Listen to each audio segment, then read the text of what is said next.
Hi, what's up, everybody? My name's Jose Chamu, better known by my stage name Chips, and I'm a rapper from Long Beach, California. And today, we're gonna be reacting to an album that I'm very excited for, which is Peace of Mind, which is Iron Maiden's fourth album in their discography. Quick little update on Number of the Beast. I listen to the albums, after I'm done reacting to them. It's not just like a one and done situation. I tend to listen to them in the gym though. Nothing's really changed. My opinions haven't really changed on Number of the Beast. I still find the title track a little bit middling. I still find Run to the Hills a little bit middling. So the song I think I listen to the most is either The Prisoner, I'm a Prisoner, and what Gangland. The three songs that I listen to the most are Hollow Be Thy Name, 22 Acacia Avenue, and Children of the Damned. Those, like, nothing changed. They're still my favorite songs off that album.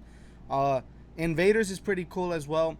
So listening to the three albums, for about, well, like 4 weeks already. Yeah, I would say Invaders is my least favorite intro. Yeah, because Prowler, man, it's tight. Like, I just like it more. And the Ides of March is not, I don't think it's as musically complex as like Invaders. Like, it has no lyrics. It's pretty sparse with only like 1 minute 30 seconds, but it goes into Wrathchild so well. But with that being said, that's enough for like past things. I want to thank you guys for all the support. We're already past 20 subscribers. Like, we're at like 33 subscribers at the making of this video. The videos have been doing good, and yeah, I just want to say thank you guys. Like, you guys always comment nice stuff. You guys like the video. Y'all subscribe, so I appreciate it, and please continue doing so. Please continue supporting, so we could only go up. If you end up liking the video, please like, comment, subscribe, share, all that good shit is highly appreciated. With that being said, the reason I've been excited for this album, Peace of Mind, is because this album actually contains the Trooper in its track listing. And once again, I'm gonna have to explain the story. If you're new to the channel and you haven't watched the lore, if you're not caught up to the lore, let me just explain real quick. A long time ago, honestly, like, well, not a long time ago, maybe like, I don't know, like at least 5 years ago, my uncle told me to look up a song called The Trooper, and I ended up listening to it, and I loved it. Like, just the sound of the guitars and stuff. Like, yeah, like, I ended up loving The Trooper, and I heard The Trooper, and it wasn't until now, like years later, where I said, you know what? Why don't I discover more of Iron Maiden's music? Like, if I really like this one song, chances are I'm gonna end up liking their whole discography. You know? So, but before I did that, I said, well, why not let's make it a series? Because I'm a rapper, and I think it'd be interesting for people to go on this journey with me and witness my first time, like, exploring musical genres outside of hip hop, So that's how this channel got started, through The Trooper. So it's a song that I'm very attached to. With that being said, though, I haven't really listened to The Trooper. When I planned out this YouTube channel, I said, okay, I know I'm gonna listen to Iron Maiden, so I'm not gonna listen to The Trooper. So it's been about, I don't know, it's been maybe 2-3 months that I haven't listened to The Trooper. So I'm, I kind of not forgot, but I kind of, I haven't heard it in a little bit. And also, one interesting thing is I never read the lyrics along with The Trooper. I've only ever just heard, like, passively. Like, when I work out, the guitars get me hyped up and stuff of, like, The Trooper, or like, and the you take my life and I take yours too. But that's all I really know. I only passively know it's about, like, muskets and shit, right? I don't even know, like, the topic of the song. So it's gonna be interesting for me to like hear The Trooper, but now listen to The Trooper. You know what I mean? And it's gonna be even better now that I'm gonna have it in the context of Peace of Mind. Like, all right, how does it apply to the cover art? How does it apply to the title name, Peace of Mind? How does it fit into larger discography and what have you? So it's gonna be interesting now. How does it fit into the track listing? Because I see it's like track 5 or something like that. So yeah, with that being said, let's just get right into it. I'm very excited. All right, my bad. I always have to end up saying my bad. I always forget an extra thing. One last thing before we get into the reactions, just I'm right here on the website on Genius. I just want to go through the information of the album real quick, just to do my little due diligence. Let's see, it came out in 83, May 16, 1983. So that's 1 year after Number of the Beast, right? 82. And again, like, bro, these guys are just going back to back to back. Like, I think Iron Maiden was 1980, so 80, 81, 82, 83, right? I think. Like, these dudes are just releasing banger after banger. It's crazy. It's crazy. Let's read the about of the actual album real quick. Peace of Mind is Iron Maiden's fourth album, marking 4 straight records, changing at least one member. This time, it was the drummer Nico McBrain, who arrived and never left. Someone told me a story about Nico McBrain and being married to them in the comments, so that was interesting. So I'm familiar with the name. Released in Britain on 1983, Peace of Mind entered number 3 UK charts. Critical response was lukewarm compared to Number of the Beast, and although Peace would outsell any Maiden album, it never reached number 1. Only the readers and magazine called it number 1. With no title track and evidence for once, the title of the album was conceived around an idea that Rod and Steve came up with the cover, and which Derek Riggs had actually flown out to Nassau, I don't know how to pronounce that, to paint for them while they were still recording. Depicting a typically grotesque Eddie who had quite literally flipped his lid, we decided to loboticize him, Rod explains. Originally, the working title was Food for Thought. Mick Wall, Run to the Hills, the authorized biography. Okay, so let's see. His brain is out, right? He's like in a nut house, right? All shackled up. I forgot what it's called. What's it called? The straight jacket, I think. So Eddie is the character, right, that comes out in the covers. So Eddie is in a straight jacket with his brain out, and the original title was Food for Thought, and the new title is Peace of Mind. Honestly, I don't think anything changed in terms of like the meaning of the like title, like, the title, Food for Thought, Peace of Mind. It's like the same thing, you know what I mean? Except this one, it's peace of mind as in like I'm giving a peace of mind, not peace as in like, oh, I'm in a zen state. So I'll see, what's interesting about that. But yeah, that was just a little some, just a little whatever about them. Now let's head into the song, Where Eagles Die. Alright, we're about to react to track 1 of Peace of Mind, Where Eagles Die, 2015 remaster on Tidal. It's a 6-minute song, so y'all already know. If y'all been keeping up, y'all know I like them longer songs because you got more time to build up the instrumental. So off just the length of the song, I'm excited for this. Let's see what's up with it. Let's see.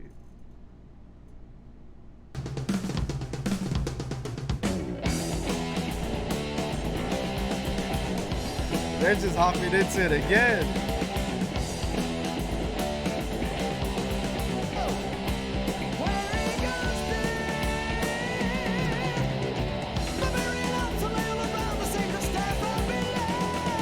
He rides the beat so good.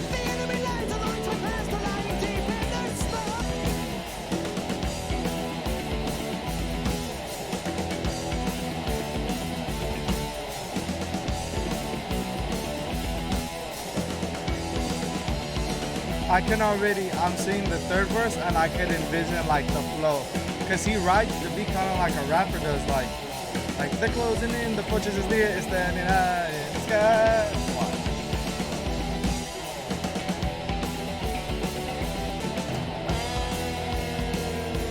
I was waiting for the switch up. The drum. What kind of drum is that?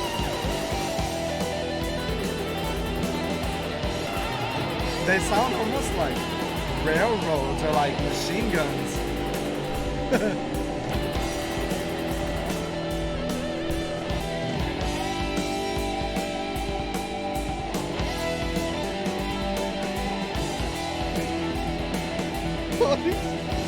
It's getting tight now. The drums.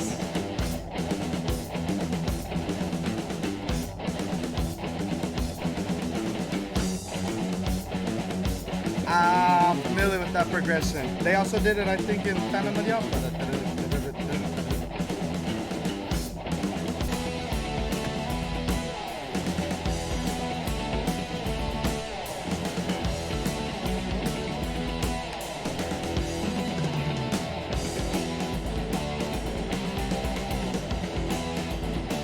a little repetitive at this point.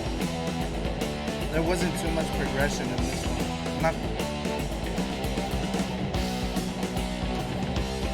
Just as I say that.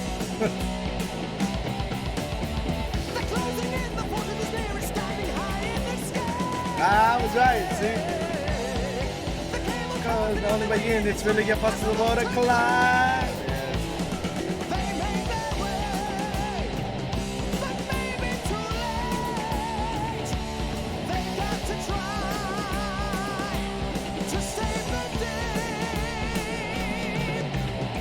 The panicky cries, the roaring the guns are echoing all around the valley. Oh, the mission complete, the victory escape away from the eagles.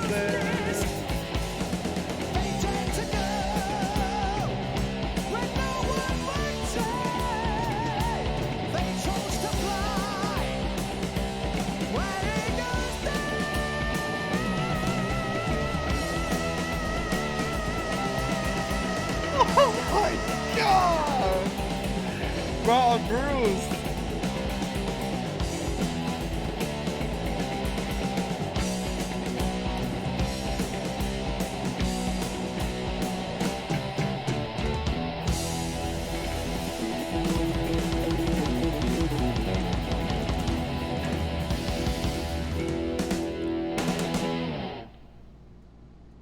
All right. That was Where Eagles Dare, track 1. I'm sorry, I think a couple times I said Where Eagles Die. It's Where Eagles Dare. I clicked the little like extra annotation for the drum intro, and honestly, it says the drum intro is basically a calling card to show the new percussionist Nico McBrain is just what Maiden needed despite the departure of Clive Burr. But honestly, like, I would extend that to the entire song. I felt like specifically this song was like carried by the drums. I felt like not just the intro. I felt like the entire song was to like introduce us to Mr. McBrain. And honestly, I'm gonna keep it real. I don't really tell. I just maybe because I don't have the heavy metal like ear yet or what have you. But like I can't really tell the difference between Mr. McBrain and Mr. Burr. Like, I don't know, like it just sounds like drums to me. But I will say, like, some drums, like some other songs sound better, like specifically this one.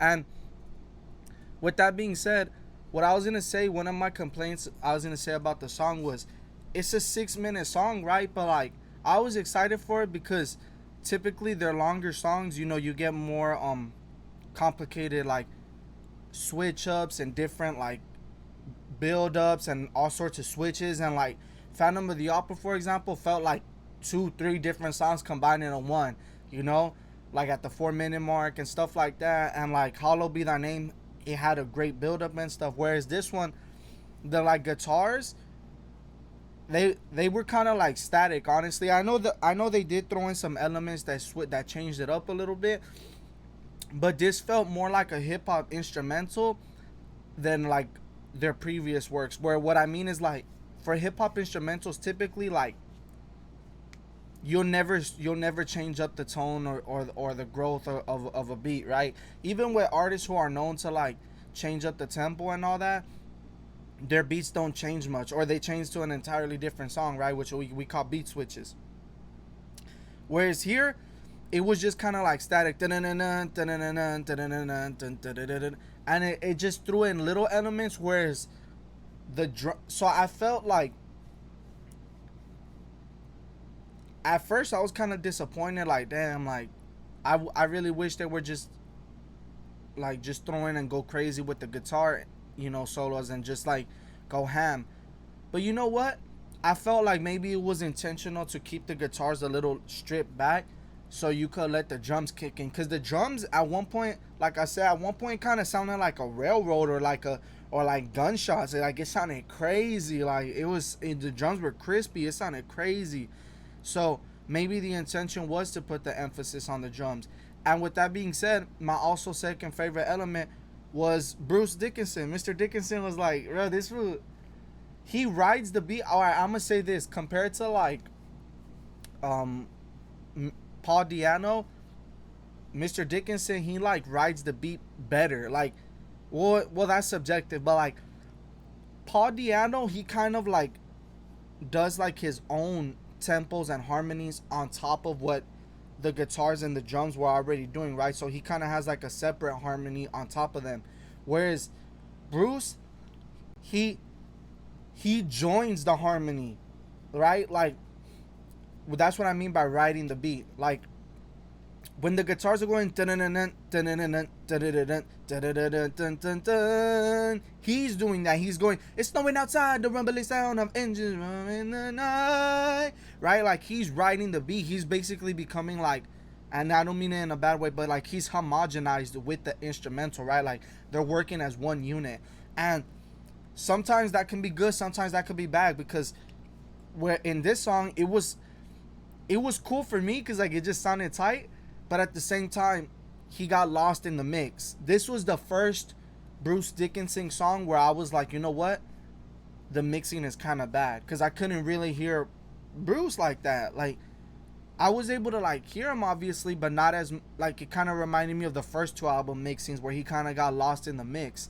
Whereas like Paul Diano, he does his own like singing. Like yeah, sometimes he follows the beat or whatever, but like for the most part I feel like he changes up his like harmony to like add a different element to the instrumental, whereas Bruce is fine with being within that pocket. I hope that makes sense. I hope you guys understood what I meant by that. With that being said, as I kind of said, I couldn't really pick out the like lyrics like that, so I didn't really know what the song was about. I think someone has commented that this one's based on a movie or a book, because they told me 3 of them are based on movies and books on this album. So let's just read the about real quick. This song follows the story of the 1968 film of the same title, Where Eagles Dare. Basically, a small group of Allied soldiers strikes a remote fortress in the German Alps to rescue POWs. The result is Clint Eastwood killing a lot of Nazis. Oh, someone did mention Clint Eastwood. They did, yeah. Oh, yeah, I might have to watch that movie. That sounds tight. Bro, because of these guys, I'm gonna learn a lot about literature and movies and shit. It's crazy. Okay, so it's snowing outside, the rumbling sounds of engines roar in the night. The mission is near, the confident men are waiting to drop from the sky. The mission is... Look, like these verses, you could kind of rap them like I just did. Like, it's snowing outside, the rumbling sound of engines roar in the night. The mission is near, the confident men are waiting to drop from the sky. Like, you know, you could kind of like the way Bruce, like, you know, sings his lyrics and the way they're structured, you could kind of rap his lyrics. I mean, obviously it's not as good as him, but you guys get the point. So again, like I mentioned on Number of the Beast, first verse is setting up the scene, right? Like it's snowing outside and it's roaring. Kind of reminds me of like Band of Brothers, except in Band of Brothers not snowing, it's D-Day. But you know the engines roar, you know, and then they even get shot at one point. They're playing. The mission's near, the confident man. But even then, like in Band of Brothers, you know, some of them are confident, but some of them are shitting their pants, you know, which is understandable. And they're waiting to drop, which obviously that's what Band of Brothers is about. The blizzard go on, but still they must fight. No one should go where eagles dare. So, where eagles dare means like only places where eagles fly, right? So it's like, is it saying like, since only eagles dare to fly here, like this is a dangerous place? Is that what it means? Because like the Alps would be like a mountain, right? So only the eagles are flying around that shit. So you have to have balls, basically, is what I'm understanding, right? The enemy lines a long time past. They're lying deep in the snow. Okay, so the Nazis are lying in the snow, huh? They're hiding in the snow. They're closing in. The fortress is near. Is standing high in the sky. The cable cars are the only way in. It's really impossible to climb. That's kind of tight. That verse is kind of cool. The way they're explaining like how impossible the mission is. Mission impossible. Dun dun dun. Dun, dun, doo, doo, doo. No, I'm playing that.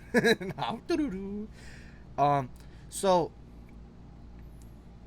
well, I don't know why, but like the fortress is near, is standing high in the sky. It reminded me of fucking that one show / movie, book, The Man in the High Castle, and it's about Nazis as well. So, correlation. The The panicking cries, the roaring of guns are echoing all around the valley. The mission complete, they make the escape away from the eagle's nest. And then when he says eagle's nest, I know it's about striking a remote fortress in the German Alps to rescue POWs. But isn't what's the name of Hitler's place? Because that's episode 10 of Band of Brothers, right? Or is it episode 9 where where they go to like Hitler's place and like where is it? Is it Hungary? I don't even know. I probably sound dumb as hell, but like, and they have like a whole bunch of wine and shit, and they see old photos of Hitler and shit. That's what it reminded me of, this whole thing. But I know it's not referencing that. But I'm pretty sure it's called Eagle something. Or I mean, I could be wrong, but it reminded me of that. You guys in the comments, you guys will let me know or whatever. But that's what it reminds me of. Overall, I'm gonna have to listen to this song more. It was a little, I don't know what to say. Like, I don't know if it was disappointing or whatever. Like, I did find it a little bit middling because of the guitar solos were like, just, they were kind of static, but the drums were banging and Bruce sounded cool. It just sounds cool with the lyrics. Like, what he's singing about just sounds cool with his voice and like the way he's singing. Like, they're closing in, the fortress is near, it's standing high in the sky. Like, he just makes it sound epic. He gives the song an epic feel, you know? But for 6 minutes to remain so static, I don't really know. Like, obviously it did have elements where they added other like elements, but like still, like, I don't know. I'm not saying the song's bad. It was good. I'm gonna listen to it more, but it wasn't like Prowler. You know what I mean? Like, got me feeling like, you know, like it was cool. It was cool. So far, Bruce Dickinson, Iron Maiden, you know, their intros, they're a little, you know, they're not up to snuff compared to like the Killers intro and Iron Maiden intro. So I don't know. But yeah, that was track 1 where Ego's there. We're gonna head into track 2. To track number 1 where Ego's there, and right now we're heading to track 2, Revelations. So just off the title alone, I haven't seen anything else. I felt like just the title of the song Revelations should have been on like Number of the Beast, you know what I mean? Let's head into it.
A different sound.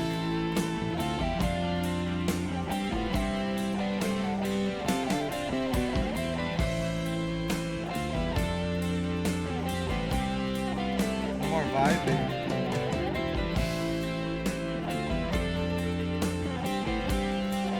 That's a nice sound. Nice pauses.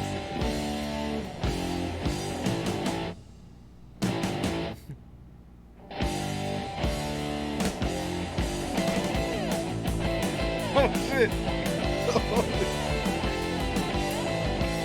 That came out of nowhere. That was crazy.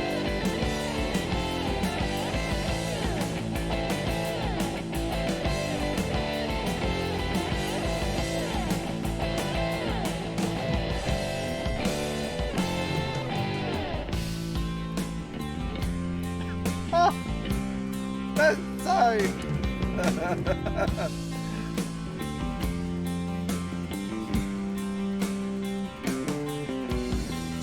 a babe in a black abyss, no reason for a place like this. The walls are cold and souls cry out in pain. Batman? An easy way for the blind to go, a clever path for the fools who know the secret of the hangman, the smile on his lips, the light of the blind. You'll see the venom tears my spine. The eyes of the nail are opening. You'll see.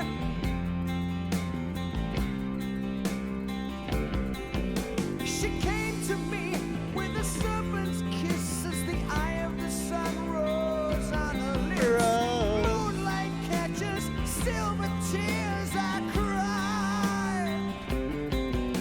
So we lay in a black embrace. I'm a sainted soul in a holy place, and I watched and I waited for the dawn.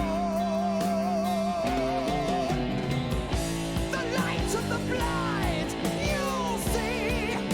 The venom tears my spine. The chorus eyes of is the tight. now are opening, you'll see.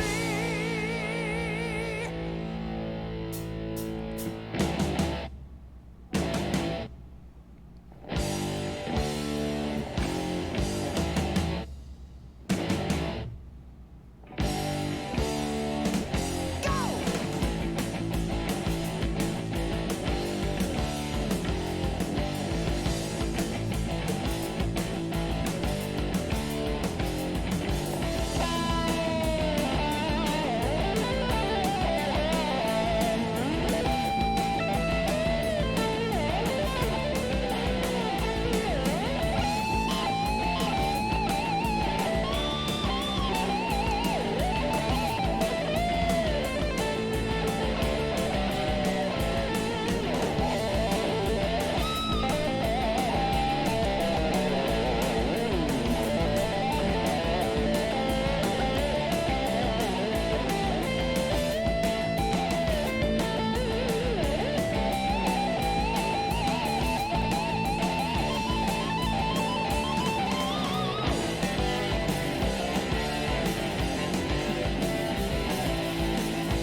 The way they find creative ways to go back to the original instrumentals is cool.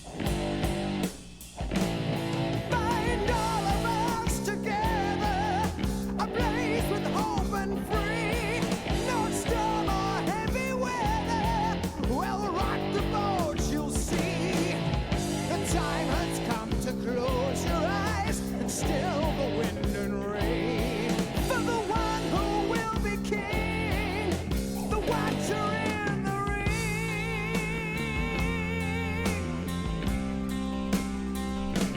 It is you.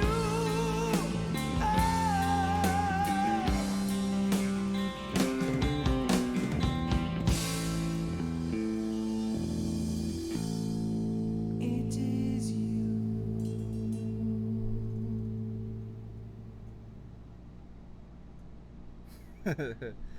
That was Revelations. I like that one better than the first track, Revelations. This one was cool. So like, if you guys kept up with the number, the beast reaction, you guys know that in that reaction I mentioned how it seemed that they kind of like not left, but like they kind of left that like more slower, somber sound that you kind of got in, especially in the first album, right? Because the first album had three of them: Remember Tomorrow, and the fuck, damn it, there's like three of them. It's like Unchain the Colors, dun, dun, dun, dun, dun, dun, dun, dun, dun, dun. So they left. I felt like in Number the Beast, they didn't have an entire song that was like that sound that they do. I only felt that in certain moments, specifically in the beginning of Number the Beast. One of the beat switches in 22 Acacia Avenue, um, and Children of the Dam, certain parts of Children of the Dam. So when it came to that album, I was like, I noted it in the reaction. I was like, damn, there wasn't really any one song that was like more slower, somber. But no, they didn't abandon that sound. They came right back to it on the next album, this one, on Revelations, because Revelations was that sound I was talking about. It was more slower. It had like a more like, I don't know what's the word, not passionate, like, I don't know what's the word for the singing, but it was like softer, if that makes any sense. It wasn't like just hardcore, you know. It wasn't. It was more softer. Like the lyrics were more like ethereal. It had that more like vibey sound, if that makes any sense. I would put this in the category of Remember Tomorrow, and the that one song, the on the second album, the oh, another time, another place, which please forgive me for all my please. I forget the titles all the time, but I remember them later on. But yeah, I would put that into the more like, you know, vibey lane, that more relaxing atmosphere. I don't know what to call it, but you guys know what I mean. You guys know. This had a lot of like things that were like kind of connecting to the themes of their songs already, right? Like when they mention when Bruce sings oh yeah, in verse 3, bind us all together ablaze with hope and free. What I haven't even clicked that, like, they have a lot of themes of fire, like a lot. When it comes to the more ethereal, kind of like harder to like understand lyrics, they're more like conceptual shit. They always talk about fire, like in the first album, right? Like the fire from the ground, and that one song I forgot, pardon me, fire from the ground. In the second album, I forgot where they mentioned fire, but in the third album, you know, fire was everywhere. It's in Number of the Beast, it's in Children of the Dam, right? In Children of the Dam, you know, they're literally burning the child, you know, like when the beast's building up his flesh, and dun, dun, dun, dun. And then in Number of the Beast, obviously like six sacrifices happening tonight, or something like that, you know. So like they're obviously talking about fire this, fire that. So it seems to them like ablaze, you know, which is like fire, you know, that's fire related. It seems to them they have like a lot of connections to fire, and whether that be because their version of heaven is hell, where like, you know, you blazed in fire, or maybe like blaze of glory, or maybe kind of like a phoenix situation where it's like, you know, reborn from the ashes. But I noticed that they frequently mention fire. And with that being said, let's just click on the lyric real quick. Another reference to the last stanza on GK's hymn. So is this based on a hymn? Let me see. Let me read the about real quick. This song has a double meaning. It references the Bible book with the same title. Oh yeah, huh? Because in Revelations, the fire and brimstone, huh? Duh, obviously. I gotta forget that. My bad. And on the other hand, it has to do with Aleister Crowley, an oculist and founder of Thelema, I don't know how to pronounce it, who considered himself to be the Antichrist. Crowley believed man was supposed to struggle against nature in order to exercise his brain, something religion strongly opposes. Crowley's idea, whatever. The lyrics contain many references to Hinduism and Crowley's philosophy. This song was composed by Bruce Dickinson and is in fact the first song ever to be written by him alone. Okay, so when they're saying composed in this instance, when we're talking about Iron Maiden, the word compose means writing the song, right? Like writing like the lyrics and all that. Because in hip hop, we just call it writer, you know, like, oh, he's a writer. So I'm assuming in this lane, heavy metal, composing means like you're writing the song, right? Like you wrote out the idea and the like right? The basic like structure, right? In an interview, Dickinson explains how the Chesterton's hymn that opens the song came to be included in it. So this intro, the "Oh God of Earth and Altar, bow down," that's not his lyrics. That's a hymn. Let's click it. Let's click it. Bruce would take this complex intro as an excuse to play the guitar on stage, cut his forehead with it. Bro, that tells me nothing about the thing. This opening stanzas from a British philosopher, intellectual G.K. Chesterton's hymn, simply titled "A Hymn," and commonly referred to by its opening line, "O God of Earth and Altar." Oh, so it's actually called a hymn.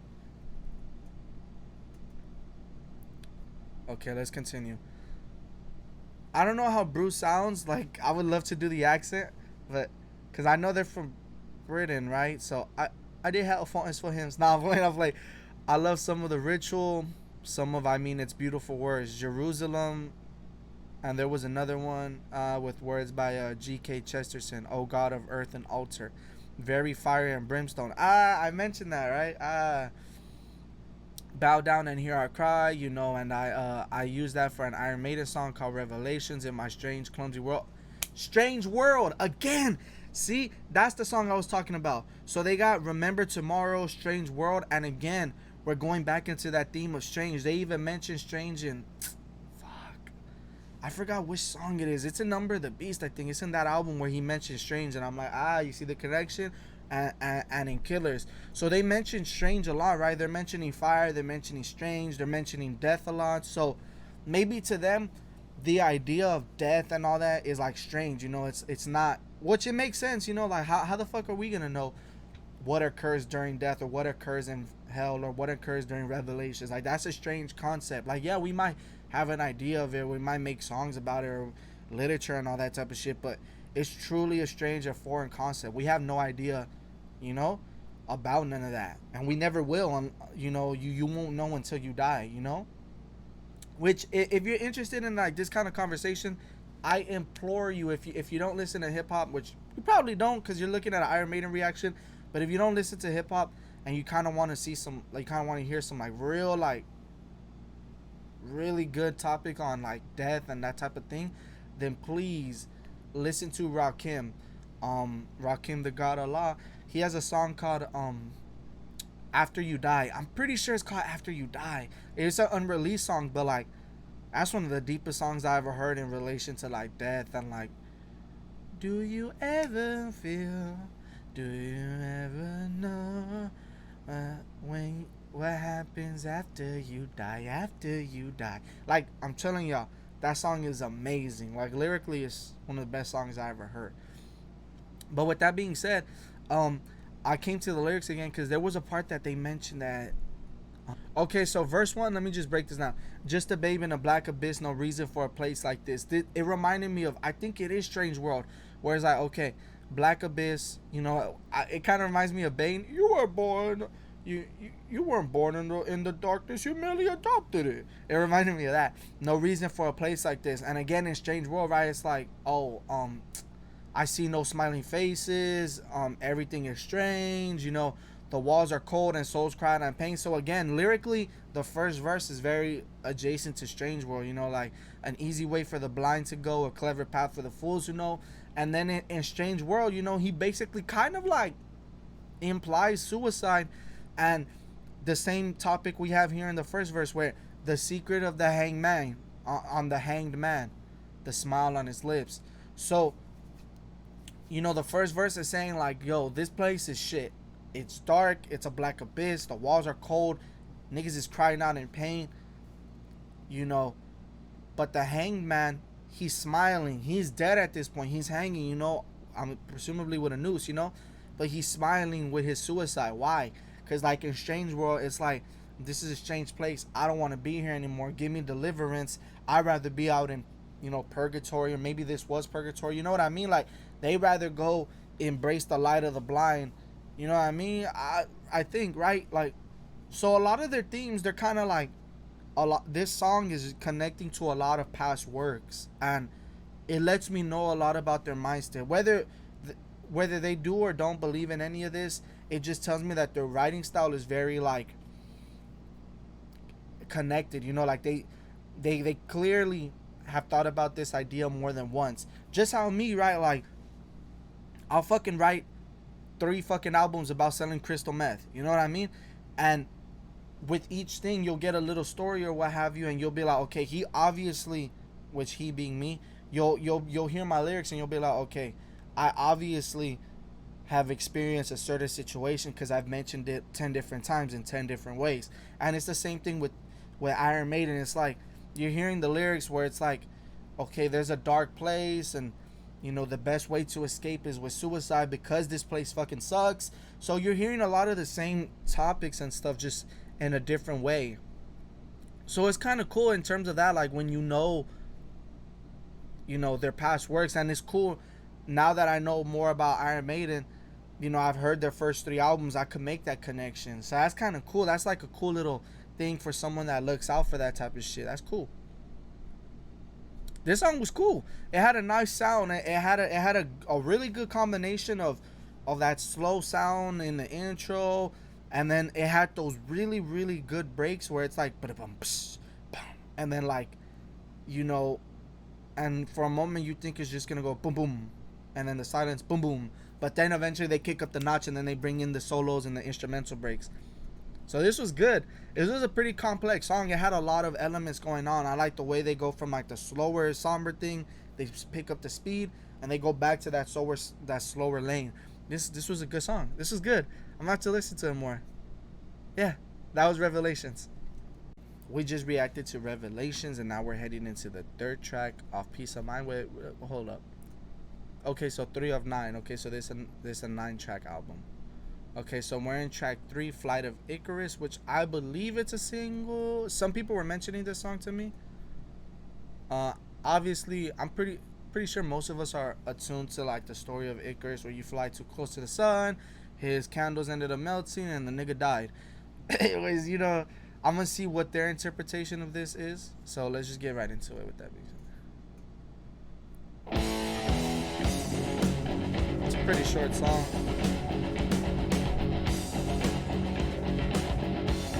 They're just getting into it.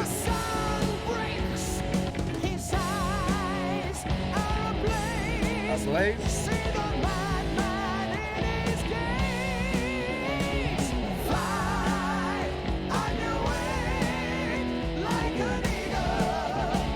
More message of the eagle.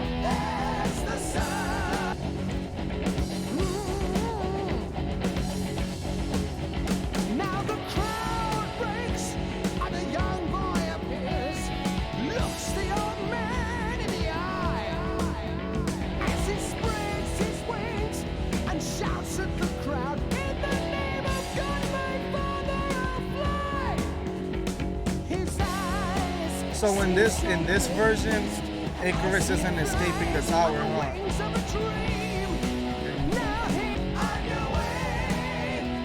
The way they do the chorus is tight. Like, I think this is one of the first times I've heard Bruce do multiple voices and panning them.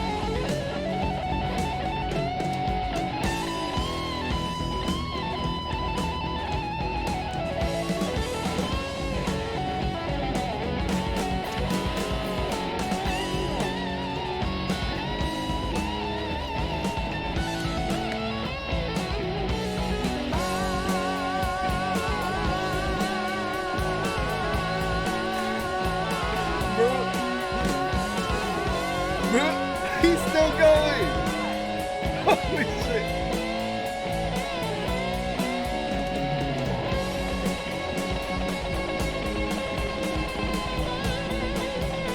It feels like he's getting close to the sun, right? Like,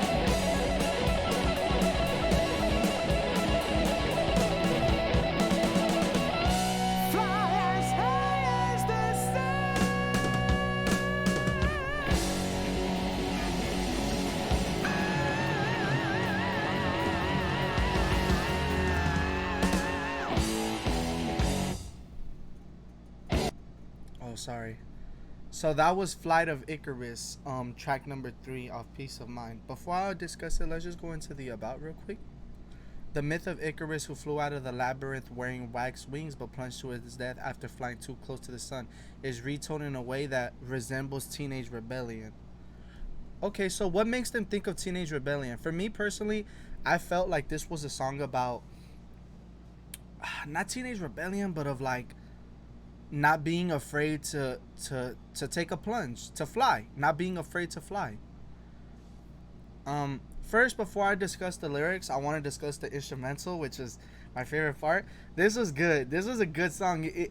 For 3 minutes, it had a lot of complex elements, especially when like the instrumental breaks. And again, Bruce, so far, bro, Bruce does no wrong. Like his vocals are just magnificent. The he he just sounds right for this. You know, that's the best thing I can say about Bruce. He just sounds right for this. He sounds ideal. If I were to close my eyes and hear the instrumentals and someone were to explain to me the idea and concepts of their songs, I would envision Bruce's voice singing them, if that makes any sense. This is tight. This of the three, this was my favorite so far. So far, obviously, I've only heard 3 out of 9, but this one's tight. It was nice and short. It got to the punch pretty quickly. So far, they're getting right to it. With Peace of Mind, there's not really a lot of build up. They're just getting into the songs like that, which is pretty good. As the sun breaks above the ground, an old man stands on the hill. As the ground warms to the first rays of the sunlight, a bird song shatters the still. So obviously, it's a quiet scene, right? The old man, he just has whatever he has, which is the wings, and it's a quiet scene. And what breaks that silence is a bird, right? And interesting, they mention eagle, and his eyes are ablaze. Real quick, let me get into that. Eyes are ablaze. We just talked about ablaze on the previous discussion, you know, and all the how it connects to the fire and theme. So like, again, we're seeing more Blaze of Glories type references. Obviously, fly your way like an eagle. Obviously, we just had the first track where eagles there. So again, we're kind of connecting to the whole album in a way that's like subtle, right? It has nothing to do where eagles there, but if you low-key think about just the title, then it does connect to that song where it's like, okay, fly on your way like an eagle. And if we were to rob the lyrics from the previous song, it's fly on your way like an eagle to where eagles dare, you know? So it's like, you know, because we heard where eagles dare, this lyric hits harder because we know about where eagles dare to fly. We know the snow. We know that it's up in the Alps. You know what I mean? So clearly, because we heard that first song, we know that flying your way like an eagle means like, yo, this guy is getting some serious altitude. You know what I mean? Obviously, you could extrapolate that without even have heard the song, because obviously, like, come on, who doesn't fucking know what's an eagle? It's a bird, you know? But still, just having that little prior information within the album is kind of cool. And again, that's what I like about Iron Maiden, the way they connect to their past works, be it within the same album or to the title of the albums or to past works. They have a really good way of connecting their lyrical universe. You know what I mean? Their works are cohesive. Fly as high as the sun. Obviously, Icarus, sun, all that type of stuff. You know, he flies to touch to the sun and all that. I wonder why he's saying touch the sun. Like, that's almost like you're telling him to go into danger. Let's click it. Let's click the lyrics. The myth of Icarus, the father Daedalus, whatever, falls into the sea. Oh, I didn't know that the Icarian Sea is named after... Oh, and I didn't know there was an island named Icara. That's tight. Okay, but it doesn't really mention why get to the sun, because in the story, the sun is a bad thing, right? Fly, touch the sun, that's what makes the boy die, you know? That's what makes Icarus die. So why is he telling him to touch the sun? The crowd breaks, a young boy appears, looks at the old man in the eyes. He spreads his wings, shouts at the crowd, in the name of God, my father, I'll fly. Let me get into the God thing real quick. So for any fucking buffoon, dimwit, nincompoop that really believes that Iron Maiden is satanic, bro, listen to this album, bro. Peace of Mind. I've only heard 3 songs, but if you listen to Revelations, it's pretty fucking obvious that they're talking about God in a good way. And Flight of Icarus, again. Now, obviously, Icarus is a character saying that in the name of God, I'll fly. God, my father, I'll fly. Obviously, But a Satanist doesn't just like write that type of lyrics. You know what I mean? A Satanist group won't really acknowledge God like that. At least I don't believe so. And in Revelations, you know, our Father, our Earth, you know, our Savior type shit. So it's like, I don't know where people, like, I get it, Number of the Beast looks and sounds satanic. Like 666, the number of the beast. But in reality, like he said, it's like a dream. Like, yeah, the theme was satanic, but that doesn't mean we're Satanists. You know, so again, like for people that I would tell them, okay, you heard Number of the Beast, the title track. Okay, we'll listen to this album, and you'll obviously tell that they're not afraid of mentioning God, and you might even say that they might not worship him, but like, you know, they're at least acquainted with the guy, you know. But yeah, this song was fire. Like, yeah, this was a good one. Yeah, and again, just like the other two tracks, I feel like, I think the through line of this album is what, I'm gonna just say this right now. I think by the end, I'm gonna say that the through line is, I'm gonna need to listen to it more, which is what I said for Number of the Beast. Like, I feel like this album so far from the three I heard, I'm gonna have to listen to it more, because Where He Goes There, like I said, it didn't really change for 6 minutes. It was kind of static. Revelations, it was tight, but it was that slower sound. And then Flight of Icarus is just tight, but I need to listen to it more because of how short it was. Like, you know, it was almost 4 minutes, but like, I mean, I guess that's not that short, but still, it's like, I need to get more acquainted with it. But this was good so far. Let's go into track 4, Die With Your Boots On. That sounds kind of cool. That sounds like some war shit. It's 5 minutes long.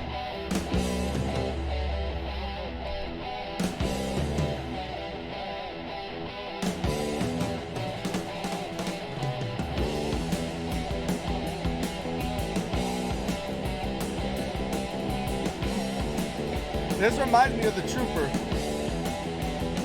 Yeah, another prophet of disaster. Who says this ship is lost? Another prophet of disaster, leaving you to count the cost.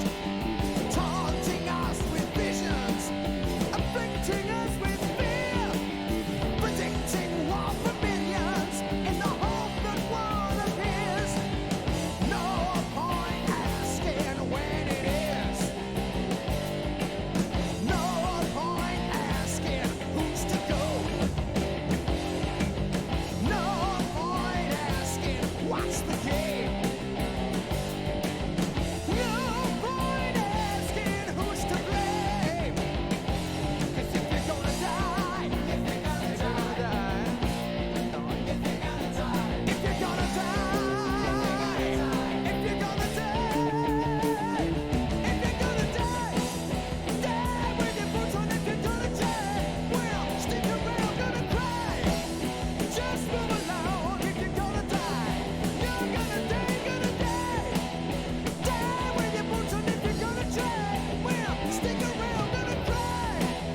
Just move along. If you're gonna die, you're gonna die. Thoughting the beast is rising. The Frenchman did surmise. Through earthquakes and starvation, the warlord will arise. Terror, death, destruction, all from the eastern sands. But the truth of all predictions is always in your hands. No point asking when it is. I don't really like the refrain. Point asking who's to go. No point asking what's the game. No point asking who's to blame. 'Cause if you're gonna die, I do like the chorus. The pre-chorus is, it's okay, but I like the chorus. Like, you're gonna die. You're gonna die. if you're gonna die, die with your boots on. If you're gonna try, well, stick around, gonna cry. Just move along. If you're gonna die, you're gonna die. Die with your boots on. If you're gonna try, well, stick around, gonna cry. Just move along. If you're gonna die, you're gonna die.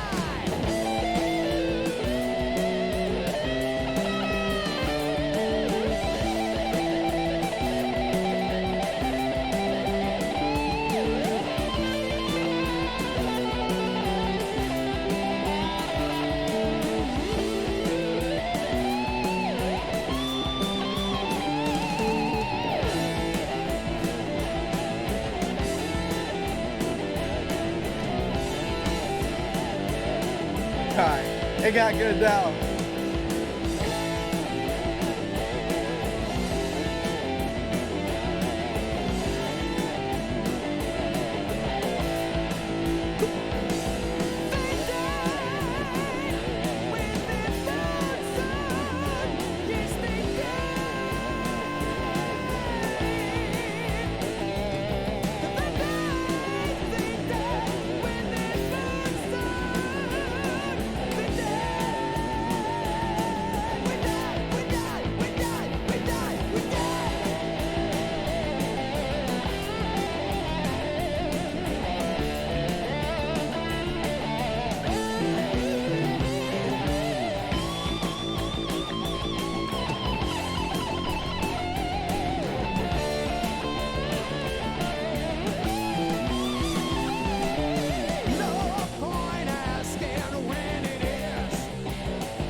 That was Die With Your Boots On. That was cool. That was cool. If I didn't really like the refrain, the no point in asking when it is, no point in asking who's to go. I don't know. I just didn't really like the sound of it. But I wasn't really on board with the song until the instrumental break and the solos. Like, that shit was crazy. Dun, dun, dun, dun, dun, dun, dun, dun, dun. Like, I don't know how they mixed it, but it was like hitting the back of my head, that little like consistent like dum dum dum dum dum dum dum. Like, that was crazy. The way they mixed it was tight. And and the main guitar in the front of the mixing was just like shredding it and just going in, like. And then by then I'm like feeling it. It was getting me hype, So this might be one of the ones that I said, like, I forgot which songs it was, but this might be one of the ones where it's like I'm not really feeling it until the instrumental break, but because I'm not feeling it, I'm gonna have to listen to the song up until that point, and because I listen to the song so much just to reach the point I like, I'm gonna end up liking the entire song by default, you know what I mean? But this was tight. This one was cool, and I like, I feel like the message is simple. It's just, it's just a simple look. If you're gonna die, die with your boots on, like, and it's true. Like, if you're gonna die, you're gonna die. Like, fuck it, you're gonna die anyways. Like, it's kind of like I say in one of my lyrics and shit. Like, I think the song's Young Chippie. Like, Young Chippie gotta move his way. Cold time coming home. How does it go? I wanna die in the middle of the field. At least they could say that Chips was real. Which is true. Is like, for me personally, like, when I wrote that lyric, it's like, yeah, like, fuck it. If I'ma die, fuck it. I want to die gangbanging and shit. I want to die in the trenches. So at least you could say, man, he was a real nigga. Like, he was out there thugging and shit. Obviously I don't think that way anymore. I want to live now. But like, when I was in that mindset, I was like, shit, I'ma die either way. There's nothing for me to live. So if I'ma die, shit, I may as well in a blaze of glory type shit. You know what I mean? Like, I may as well die for the hood. You know what I mean? Where obviously my thinking has changed. But so I could kind of connect with the chorus and, like, if you're gonna die, die with your boots on. If you're gonna try, then try and just stick around. That's kind of cool. If you're gonna cry, just move along. That's kind of tight. Like, like, if you're gonna be a bitch, get the fuck out of here. Like, nigga, there ain't no time for bitches over here. Like, shut your bitch ass up. So that's kind of cool. This one was cool, yeah. Again, we got, I don't know what this, 13, the beast is rising, the Frenchman did sunrise, through earthquakes and starvation, the warlord would arise, terror, death, destruction. Oh, okay. So a prophet of disaster who says the ship is lost, another prophet of disaster leaving you at the car. Who are these prophets? Oh, they're doomsayers. Oh, Oh, that's kind of tight. See, okay, then that makes the song even better. Okay, so the verses are saying like, you know, there's always gonna be negative Nancy's, Debbie Downers, trying to like ruin the mood and be like, oh, you know, Y2K, 2012, all this type of dumb shit. They gonna be, and it's like, all right, then, well, it's like, if you're gonna keep saying all this negative Nancy shit, then just fucking live your life, bro. Like, obviously, we're gonna die at one point, then just live it. All right, so that makes the song better now. Okay, so when they're saying 13, the beast is rising, the Frenchman did surmise. Oh, that means that the French were like, oh, the beast is rising, 13. Oh, I get it. And they're explaining like what's gonna happen during. Oh, and if you think about it, verse 2 kind of connects with Revelations, the song, right? Where it's like he's kind of referencing Revelation, where it's like earthquake, starvation, warlords, terror, death, destruction, pour from the eastern sand, the truth of all predictions always in your hands. So like that's kind of cool, where it's like that whole like little chunk, he's kind of saying, you know, like he's kind of referencing Revelation, where it's like fire and brimstone type shit. Like, oh, you know, the Frenchman saying all this, that, and the third. But it's like, if that's all gonna happen, then just, oh shit, then if that's all gonna happen, then just live your life either way. Like, fuck it, there's always gonna be somebody saying some shit. Fuck it, and just live your life, you know. If you're gonna die, you're gonna die. Fuck it, living like Larry, you know what I mean? SpongeBob.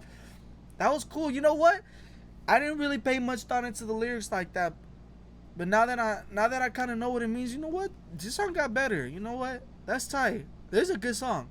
I'm gonna have to listen to it more, and I'm gonna have to actually like focus. This is a good one.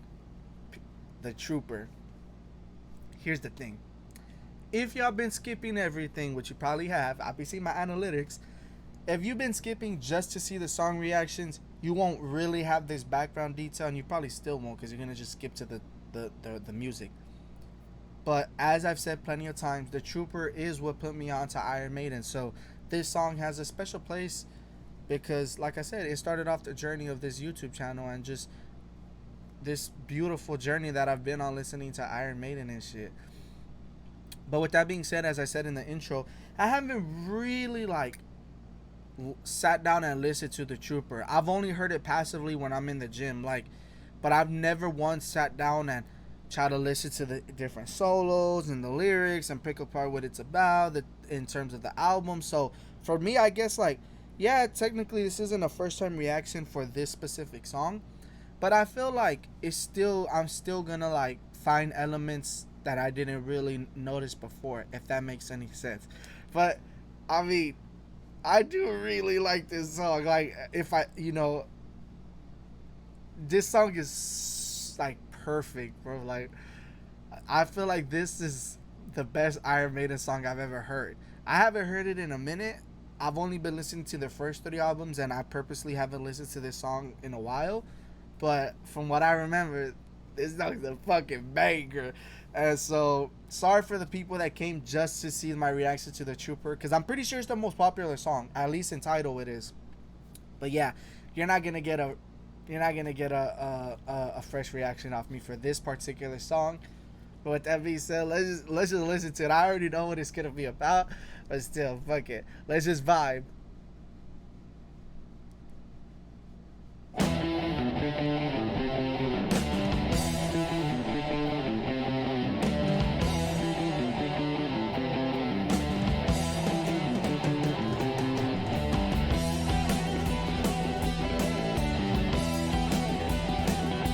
Bro, like, you can't get better than this.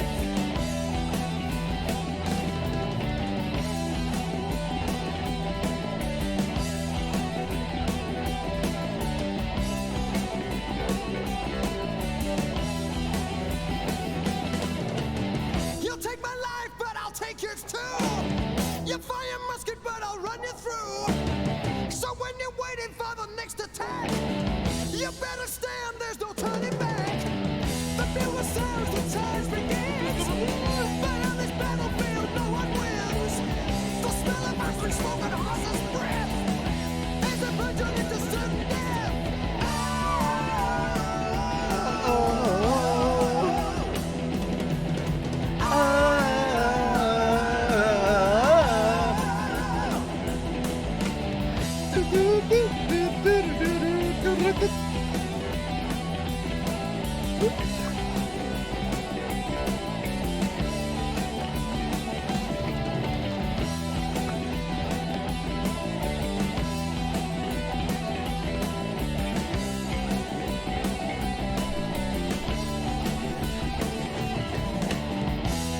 expensive thing we bring to run.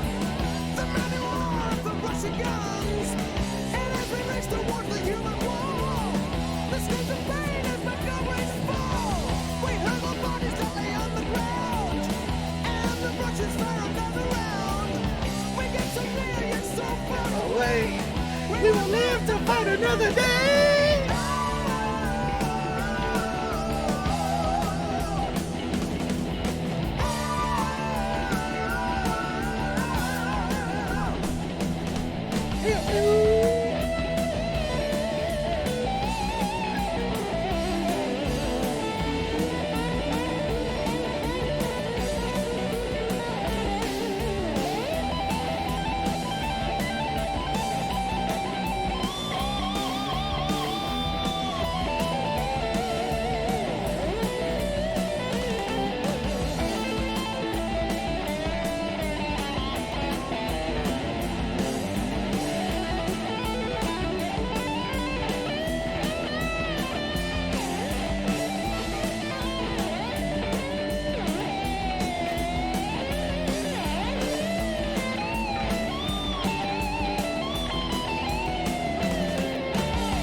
Yeah. Man, as I said, I've already listened to this song before plenty of times, and I'm gonna continue to. I'm glad I finally got to this album so I could finally fucking listen to this song on my regular playlist. Cause y'all don't know, man, I've been cooking myself. This song is perfect, man. I don't know what to tell y'all.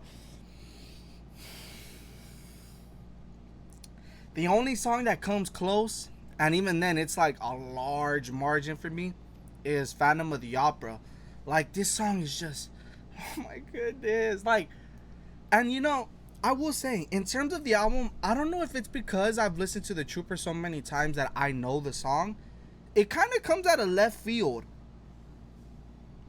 Like, in terms of the sound, like, in their other songs with Bruce and all that, even Bruce's performance doesn't get close to this song. Like, I think the closest Bruce gets to this song is Invaders, like invaders pillaging. But even then, his vocal performance here, personally, I feel it's his greatest vocal performance that I've heard so far. Maybe Hollow Be Thy Name, but like this song, you could tell that, he went in. And oh my goodness, like this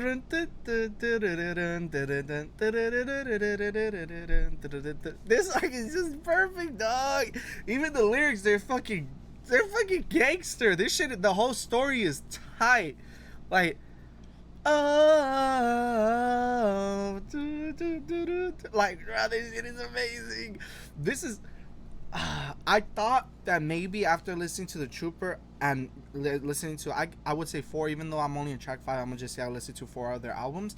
I thought that maybe The Trooper would perhaps not be my favorite song of theirs anymore because I've heard to their other songs and all that. But like, nah, man, like this song is different, dog.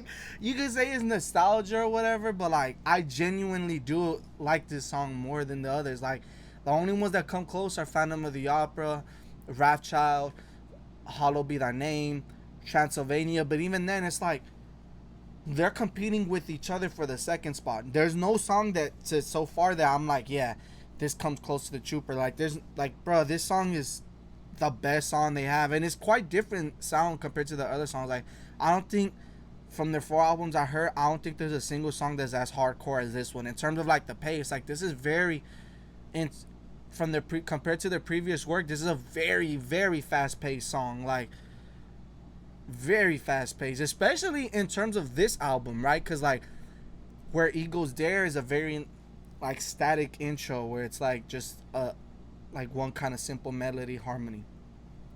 Revelations has that slower somber sound that I mentioned. Flight of Icarus it picks up the speed.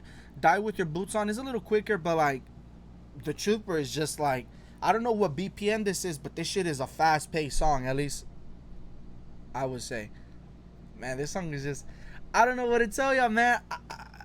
This song is perfect. Like, oh, one thing that I noticed that was kind of cool, because I listened to this album and because I hear it in the context of the album, the last lyric on the first verse, it's even better now, because I used to listen to the Trooper by itself and kind of not like, I know the lyrics but like not really. But now that I listen in the context of the album, it's kind of cool how he's saying the smell of acid, the smell of smoke and horse's breath as I plunge onto my certain death.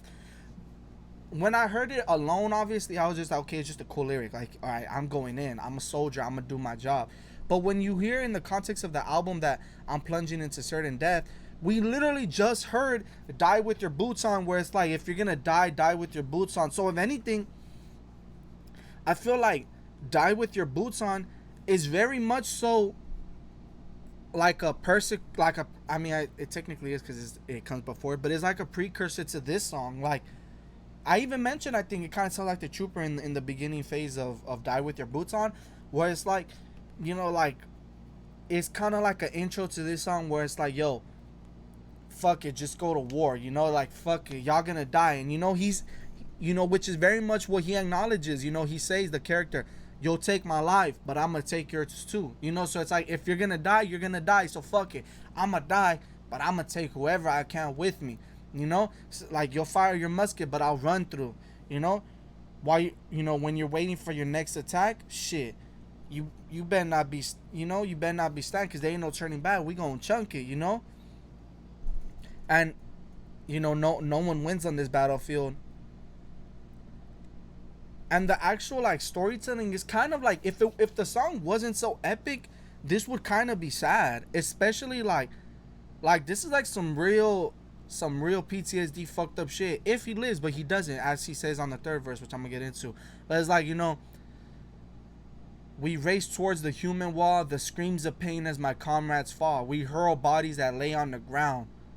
We get so near yet so far away. Like, this shit is kind of like sad, you know, like he's seeing death all around him and shit, like people that he was called his friends, you know.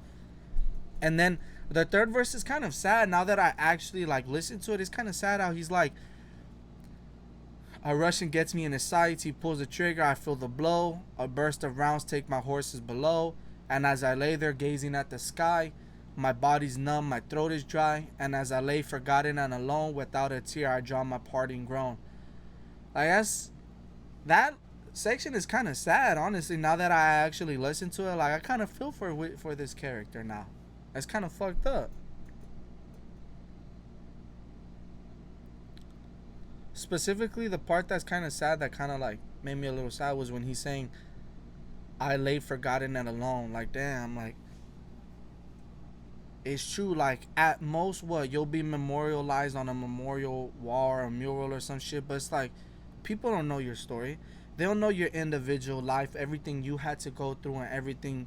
And it's not just him, it's the thousands or hundreds or millions. I don't know this battle, I'll see in the about, but it's like, all those people, they all had an individual story that made them reach that certain point in that place where they died in that particular time. You know what I mean?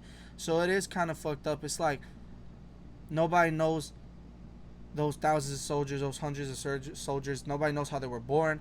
Nobody knows what they did during their adolescence. Nobody, you know, nobody's carrying on their will, and if they do, it's like they probably don't even know the story like that.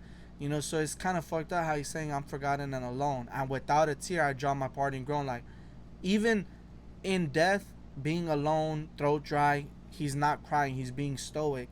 That's kind of like, man, this was like the ultimate gangster and shit. This character is kind of fucked up now. But yeah, I mean, with that being said, this song is truly a classic. It's a banger. Their best song. Like, I don't know, man. This thing is just perfect. I don't know, man. I think they fucked up having it in track 5. Because I'm not, I mean, you know, I'm halfway through the album. I'm on track 5. But, like, come on. Like, that's got to be the climax. There's no way I could see Still Alive, Quest for Fire, Sun and Steel to Tame a Land as, like, even close. Like, I'm going to give them a chance. But come on, man. Come on. The Trooper's the climax. At least for me. But we kind of do got some, like, war themes going on, don't we? Where Eagles Dare, obviously it's based on the, you know, like the Allied forces, the Nazis. Die with their boots on. It's not about war, but you know, it kind of has that feel. The Trooper, obviously, it's about a battle that. Let me read what the battle was about. The Trooper tells the futile heroism of a British soldier during the charge of the Light Brigade, a light infantry maneuver during the Battle of Balaclava at 1854. That was infamously retold in Tennyson's poem. The poem was written 6 weeks after the event, reaching the British troops still fighting in the Crimean War, where it became an inspiring tribute. The song was the second single released from Peace of Mind and at the time was famous for its MTV Bad music video, which depicted scenes from the 1936 Errol Flynn movie in which actual horses died. The song itself has inspired Iron Maiden's own beer. They have a beer? And the Eddie from the single from the cover is even stamped on the arm of Steve Harris. So even they know that this is like the song, huh? Like, this is the song. Come on, man. This is the one. I'm gonna have to watch the music video, but that's gonna be like extra side content for later on. But yeah, like, come on, Steve Harris, you're a real nigga for writing this song. Like dog, this song is crazy. Yeah, with that being said, let's head on and let's finish out this album. Hopefully we finish off strong, because I'm going to kind of be a little salty if the next 4 tracks are middling. I'm going to be even more mad if the outro's middling, because so far they're 3 for 3 on their outros. Their outros are pretty fucking great. But yeah, let's just head on into Still Life. Let's go. I'm feeling the energy.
Is this Bruce? In the dark depths, their faces beckoning me. Can't you see them? It's plain for all to see. This song's gorgeous. They were there. Oh, I know you don't believe me. Oh, I've never felt so strange, but I'm not going insane. I've no doubt that you think I'm off of my head. You don't say, but it's in your eyes instead. Hours I spend out just gazing into the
I like the little like recording outtake way at the end of the song right now. I'm pretty sure I heard them say, what do they say? Yeah, that was fucking good or something like that. They just right now at the end. That was cool. Um, this was my least favorite track so far, especially coming off of the Trooper. I felt like this song was a little middling. Probably, honestly, probably one of the weaker songs I've heard from all four albums. Honestly, again, just because they have a weaker song than the other ones that I think doesn't mean that they're like the songs bad. Because again, I still have yet to come across a song that's bad. Let's read the about. This song is about someone who's obsessed with the spirits in a pool of water. He sees faces in the lakes and had nightmares about them. He eventually decides to take his love with him to look at the faces. He jumps into the pool. They both drown. The song has a secret message spoken by Nico McBrain. Let's read. That's the backwards thing, huh, in the beginning. The first part of this message reads, "What ho said the thing with the three bones?" Which means, what ho said the monster with the three heads? The second says, "Don't meddle with things you don't understand." What ho said the monster with the three heads? Don't meddle with things you don't understand. I don't get it. You guys will let me know. So this one, I feel like Still Life, this song has the most connections to the album art and the album title of Peace of Mind, because they say I've no doubt that you think I'm off my head. Obviously, peace of mind, right? A piece of my mind off my head, right? That's literally, and then obviously he's lobotomized, right? His head is literally exposed. Eddie, you don't say, but it's in your eyes instead. I don't think. So I know the about says that it's a pool of water, but I don't think anywhere in the song does it indicate it's a pool of water. It's just a pool. It could be a pool of spirits, a pool of blood. You know, like at least I don't see that it says water.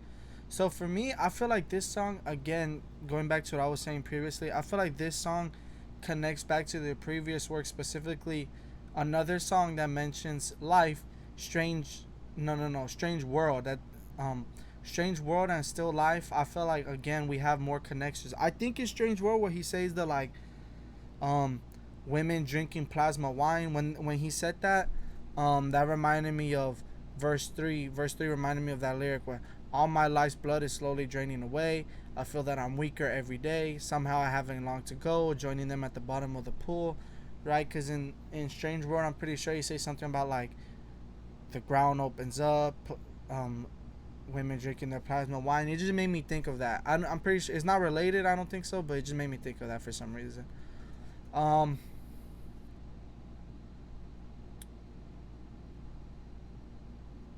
again, like, more of the like ideas of like wanting to escape, right? Like, take a look in the pool, you see faces.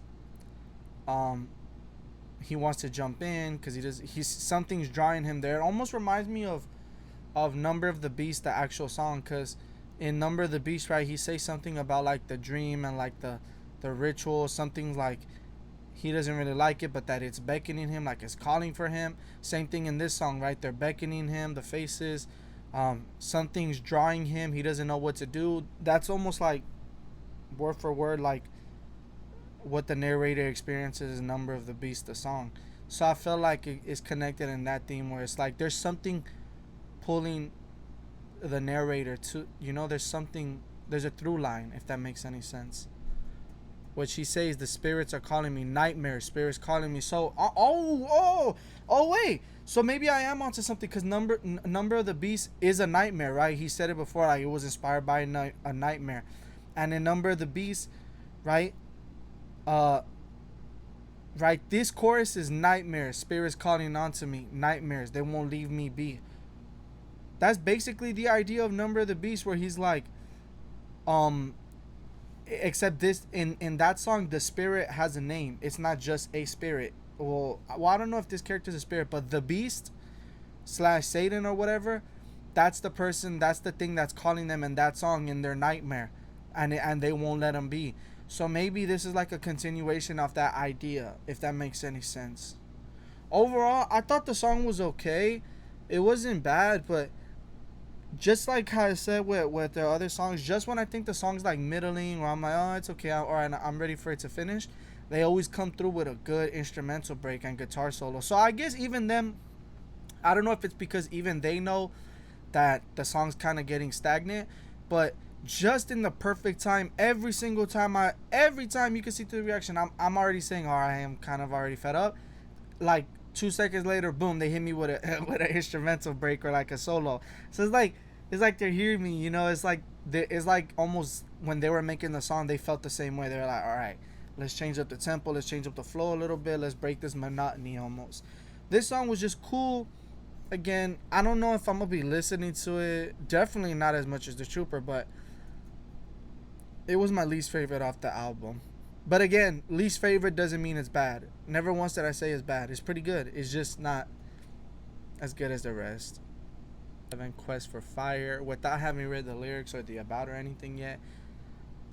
Again, just like I've noted previously, here we go with another theme of fire, right? Quest for Fire, right? So let's see if it continues that theme or idea. I don't know what's the word. But I think someone told me this is another one of the ones that's based on a book or like a movie.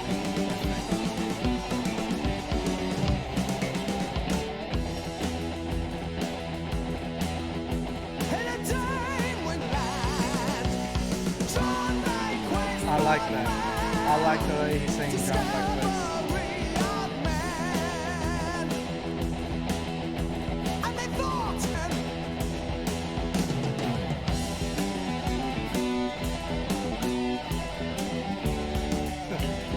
This solo's tight.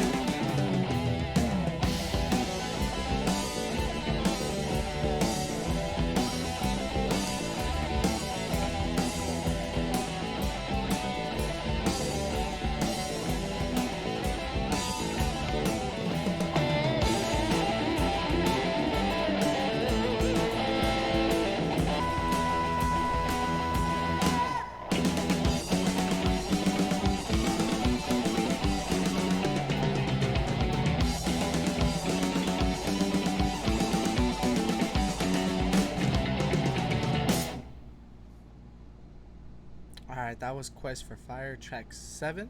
Oh, wow, we're already there. Wow, we're already heading to the last 2 songs. It was cool. Another good track. It wasn't like stand out, but it was good. I definitely like this one more than the previous track. What was it called again? Still Life. It honestly might end up being in the top 3 or at least top 5 of this album. I like the little story that was told. Let's read the about real quick before I speak more about this. So this one's inspired by a movie. Tribesmen desperate to return the gift of fire to their tribe after neighboring tribes attack them and extinguish their flames. The hero defeats various enemies, learning each time a bit more. A nice example of mankind's progress. It's a good summary of the movie released in 1982. Another thing that I might have to watch. Jesus Christ, these guys giving me a lot of material. I like the little story.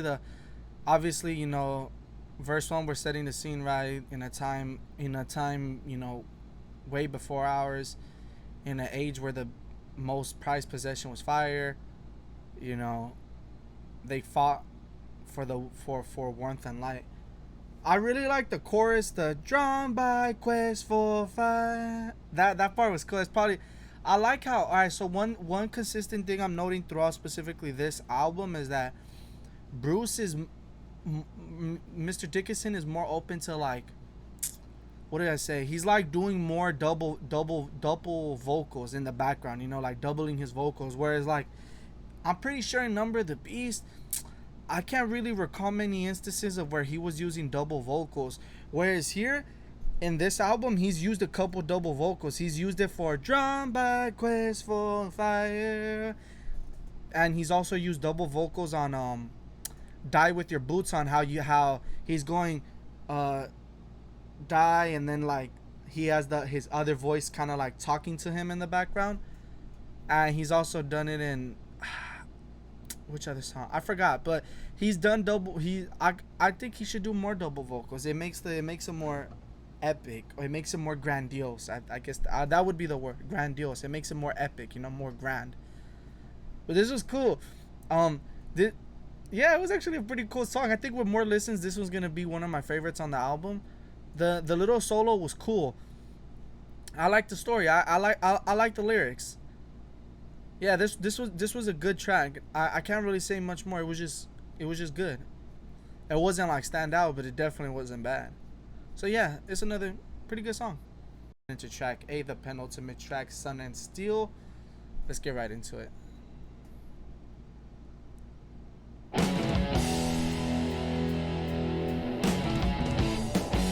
A lot of this album, they're just getting into it.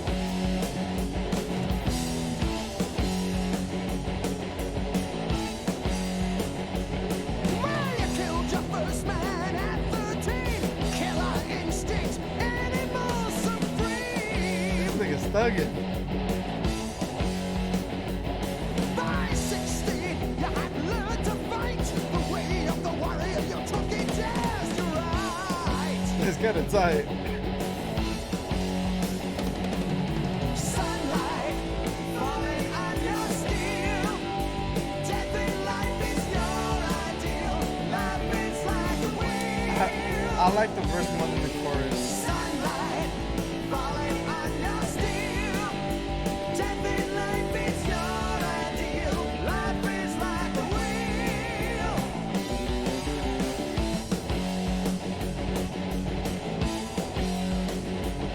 Through earth and water, fire and wind, you came at last. Nothing was the end. I'll make you combine fire and stones, take you and your blade, break you both in two, break you both in two. Sunlight falling on your steel, death in life is your Reminds me of Invaders. life is like a wheel. Sunlight falling on your steel, death in life is your ideal. Valhalla? Life is like a wheel, rolling on and on.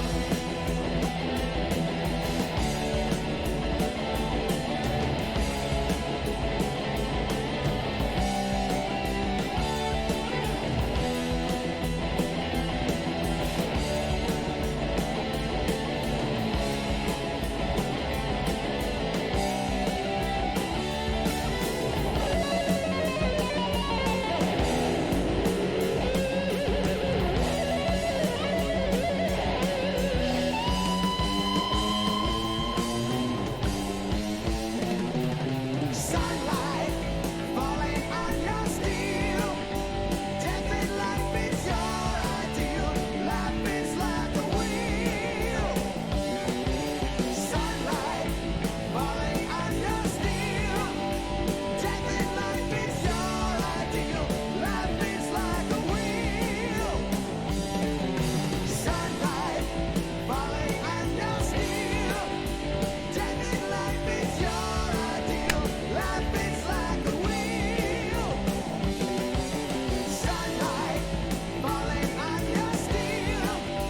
Death in life is your ideal. Life is like a wheel, and it's rolling still.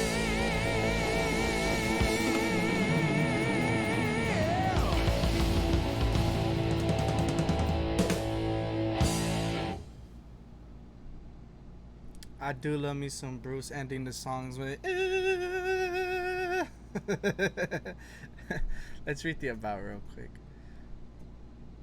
Bruce is an avid fencer, and this song was the first of many that referenced sword fighting.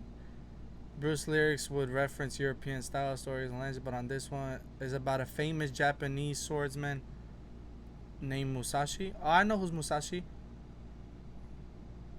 Well, I know of him.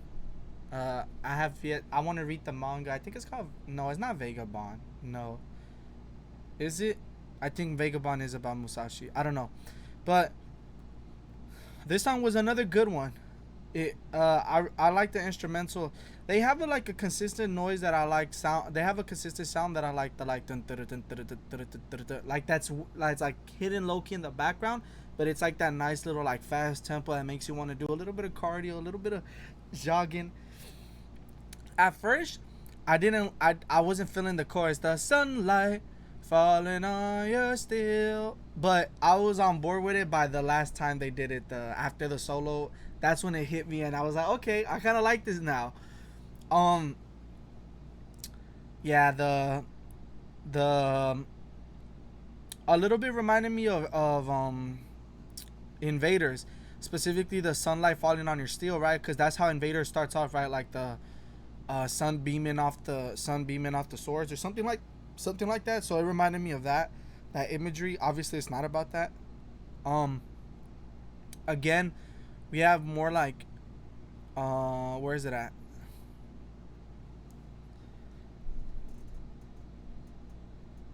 We have more references to fire, obviously, but the elements: earth, water, fire, wind. You killed your first man at 13. Killer instinct, animal supreme. This song references Miyamoto Musashi, a famous Japanese swordsman. He was regarded as the greatest swordsman ever lived, was fabled to never lost. When he was 13, he dueled Arima Kinhei. This would have likely occurred in the year 1596. By 16, you learn to fight, the way of the warrior you took as your right. Defeated Akiyama of the Tajime province in a duel when he was 16. Obviously, the way of the warrior is Bushido. That's literally what it means. I know that. That's a pretty good book too, the Bushido book, right? The way of the warrior. What does this part mean? Oh yeah. These lines reference Miyamoto Musashi's Book of the Five Rings, a sword fighting manual on martial arts in the text when he wrote. Oh yeah. This is true. Earth, water, fire, wind, and void, nothingness. That's true. Those are the 5 books. One really entertaining UFC fighter, ex-champion Yuri Prohaska. He's very much like a modern samurai, and he references this book. He has a very tattered copy of this book, and he references this. There was a pretty good documentary about this. You guys should look it up.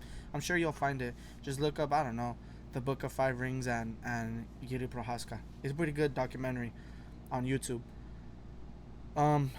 The more you learn about that, the more I could see like Avatar: The Last Airbender, specifically the Legend of Korra TV series, referencing this, right? Because earth, water, fire, wind, those are the 4 elements in the show, but also void, it's not an element, but it's heavily referenced by my favorite villain of the Avatar universe, which is Zahir. How he's like, enter the void, be like Guru Lahima. I'm pretty sure it's Lahima. Where he's like, yeah, be like Guru Lahima and enter the void. Or I think it's a different guru. But yeah, so that's what it made me think of as well. Oh yeah, and again, more references to fire. Make a cup by Fire and Stones. Obviously, Fire and Stones cut is Musashi's thing. But still, Fire and Stones, another little reference to like another like ingenious way you could connect to previous songs with Quest for Fire with the fire, and they didn't know they could make fire with wood and stone, you know? So, you know, like that, like awesome. Also Tom Hanks shit, awesome. What's it, Castaway?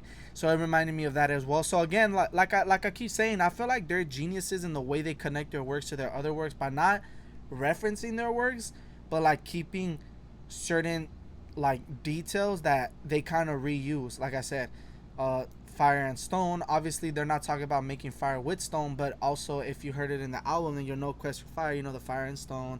You're talking about death, obviously we've heard death in Die With Your Boots On, The Trooper, and Still Life in a way, where Still Life, you know, they drown. Obviously when you drown, you're most likely dead, you know. So, and obviously there's references to death here with you killed your first man, you learn how to fight, you have a killer instinct, animal supreme. Death in your life is your ideal. There's a good like lyric, right? Like that's tight. And I'm pretty sure Musashi, life is like a wheel. I'm pretty sure that is a reference to something he said before. Life is like a wheel. I'm pretty sure. I could be wrong, but I like the death in life is your ideal.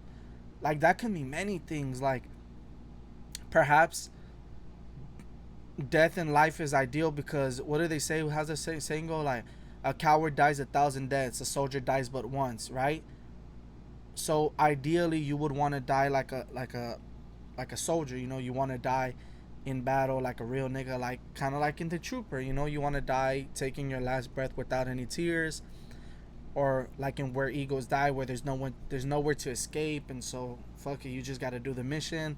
Or even in reference to you know, die with your boots on. You know, so if in death life is your death in life is your ideal. So you know, like if you're gonna die, so you're gonna die, you know, so you may as well just make the most of it. So I feel like, again, connecting to those works, I feel like that's how they're connecting through, you know, to the other songs.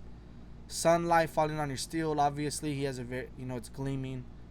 Life is like a wheel rolling on and on, obviously, like almost like a reference back to Die With Your Boots On, right? Like if you're gonna die, you're gonna die, right? So life is like a wheel, roll on. So like you could add those lyrics to the end of the chorus for Die With Your Boots On, and it'll still feel natural, you know. Like it's just basically saying like, fuck it, life keeps going, fuck it, if you die, you die, if you don't, you don't. Just ignore all the negative Nancy's and just continue on your path of earth, water, fire, wind, and void, you know. And yeah, this was a pretty good song. This is another one that I think with more listens, I'm gonna really love it. Track 9, To Tame a Land Off Peace of Mind. Let's just get right into it. Let's see how long it is.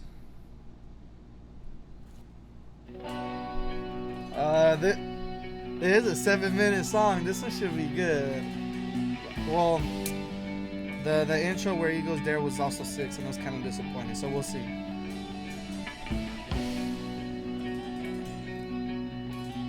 What's the song called again? To Tame a Land.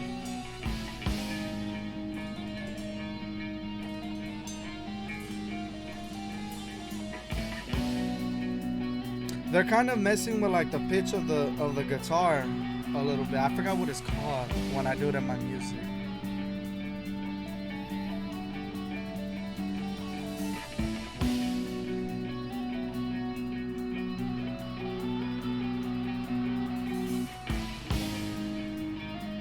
So this one has like the slowest intro from all of them so far.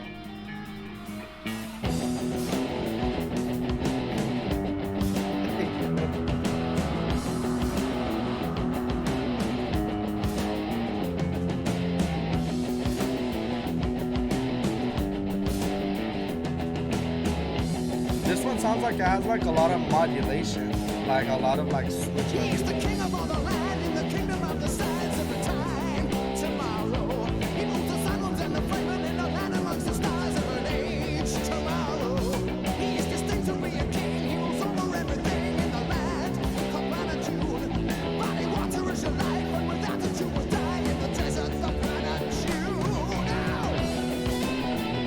Now. This is one of the few times I had to pause it. This is the last one that someone told me about. Someone was like, one of them's based on Dune the book. Oh, this is one of the few ones where I could relate to this one. Not relate, but where I could understand it on first listen because I've watched the movie Dune. Not the new one. The guy who Denis Villeneuve. I don't know his name. The guy who made Blade Runner, right? I haven't seen the other one by the guy who made Eraserhead. So I kind of do know about this one. Obviously, it's pretty fucking obvious it's about Dune. They literally mention it. So, oh yeah, and the Freeman. Oh yeah. I do recognize this. Okay, this is interesting. Okay, let's see. This one I actually know, so it'll be interesting.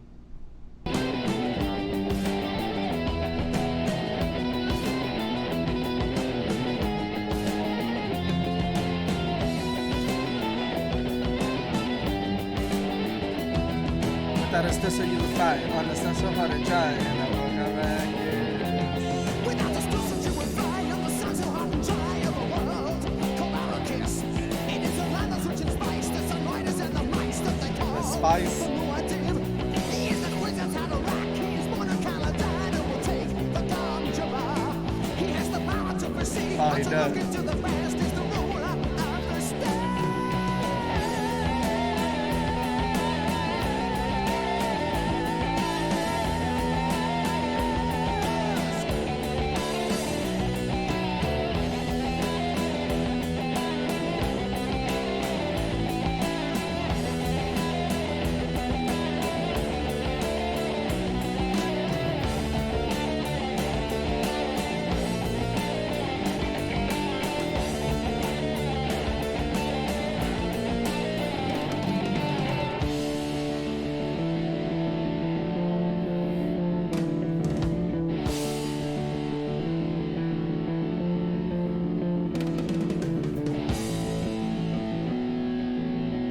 way it's like muted and subdued, it's so good.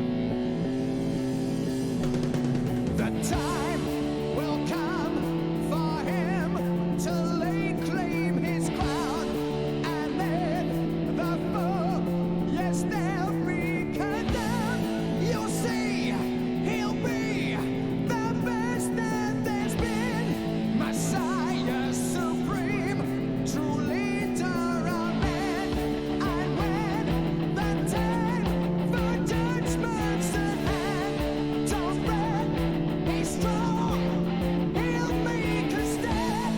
That's deeper the fire that spreads through the land.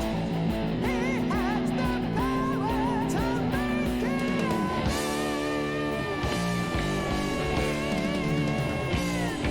Oh shit, we got 3 minutes of just instrumental.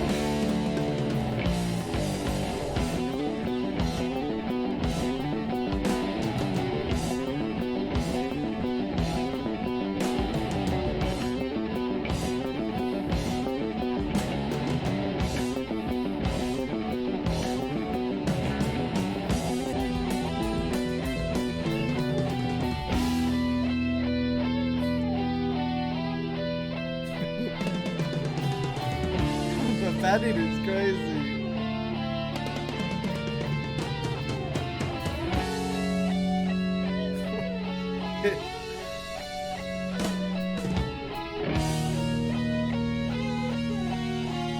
Yeah, see, it has that like modulation. Or maybe it's different keys, notes, whatever.